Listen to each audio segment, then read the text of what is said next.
గణతంత్ర దినోత్సవం సందర్భంగా గాంధీ భవన్ లో జాతీయ పతాకాన్ని ఆవిష్కరించారు కాంగ్రెస్ వర్కింగ్ ప్రెసిడెంట్ మహేష్ కుమార్ గౌడ్. ఈ వేడుకల్లో డిప్యూటీ సీఎం భట్టి విక్రమార్క, మంత్రులు పొన్నం ప్రభాకర్, శ్రీధర్ బాబు, తుమ్మల పాల్గొన్నారు. రాజ్యాంగ విలువలను కాపాడింది కాంగ్రెస్ పార్టీ అన్నారు మహేష్ కుమార్. స్వాతంత్ర్యం కోసం కాంగ్రెస్ కార్యకర్తలు ప్రాణ త్యాగాలు చేశారని అన్నారు.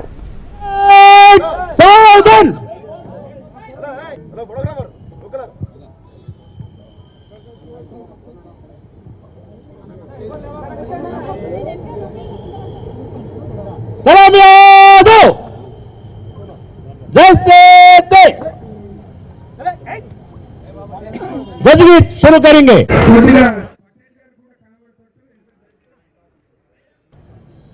స్వాతంత్రం వచ్చి 70 సంవత్సరాలు గడుస్తూ ఉంది. మనం 1947లో స్వాతంత్రం వస్తే 50లో గణతంత్రోత్సవం జరుపుకున్నాం. అంబేద్కర్ నేతృత్వంలో రాజ్యాంగం రచించుకొని ఇన్నేళ్లుగా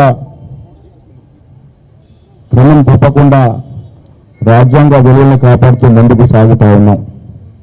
ఆనాడు స్వాతంత్రం కోసం ప్రతి కాంగ్రెస్ కార్యకర్త ప్రాణ త్యాగాలు చేసి, ఆస్తుల త్యాగాలు చేసి స్వాతంత్రం తీసుకొచ్చినారు. ఆ స్వాతంత్ర ఫలాలు ఇవాళ మనం అనుభవిస్తూ ఉన్నాం. గుండు సూది కూడా తయారు కాలనటువంటి భారతదేశంలో ఇవాళ మోడీ గారి ఫోటోలు పోజులు ఇస్తున్న రాకెట్లు ప్రయోగించేట అవకాశం కాంగ్రెస్ పార్టీ వల్ల వచ్చింది.